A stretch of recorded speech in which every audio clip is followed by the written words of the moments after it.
My name is Grant Verco and my thesis is entitled In Between Art and Architecture.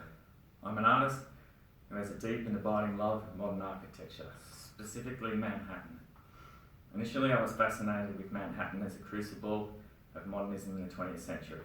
My research is now exclusively focused on two iconic buildings, the Seagram and the UN building. These buildings were at the forefront of what now is called the international style. I'm primarily a painter, as well as producing drawings and sculpture, and would situate myself in the field as a contemporary precisionist. This process has led to discovering a way into abstraction through creating crop vignettes taken from original figurative work. On a certain level, I do have an obsession with these two buildings. They are subjects in their own right. This is why I create things. I feel compelled to explore line, repetition, pattern, planes, scale, medium, colour, the grid, the matrix, transparency, permutations and every small nuance they both have to offer, opening up a way of representing these two buildings and in the process creating new work and knowledge. The contribution to knowledge in the practice of fine art and architectural representation presented through the body of work and accompanying exegesis.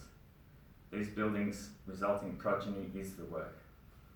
By using seriality as a methodological vehicle and adopting a reflexive and performative practice, I'm exploring these buildings, making discoveries, and in the process creating new knowledge that is praxis-based, which is the practical application of learning. Reflective practice involves being engaged with the institution, in my case Savvy, through periodic presentations every 6 months. This interaction informs my practice and is a negotiation between me and the institution. Articulating praxis as a research method is important because it demands a reflexive position.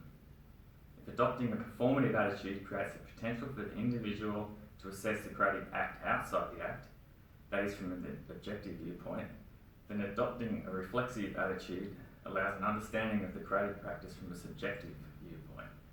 Adopting these methodologies goes some way to answering validity claims in the creative arts research and moves away from just narrative-based ethnographies and claims of narcissism. These regular events have informed my practice and have resulted in, at times, fundamental changes of direction which have finally got me on the right path. I've just had an exhibition at Art Systems Wickham with fellow artist Sandy Devine, who has a similar interest in me in architecture. I'm excited by the prospect of tying all my work together, creative practice and writing, for my final PhD exhibition at the University Gallery in February next year. Thank you.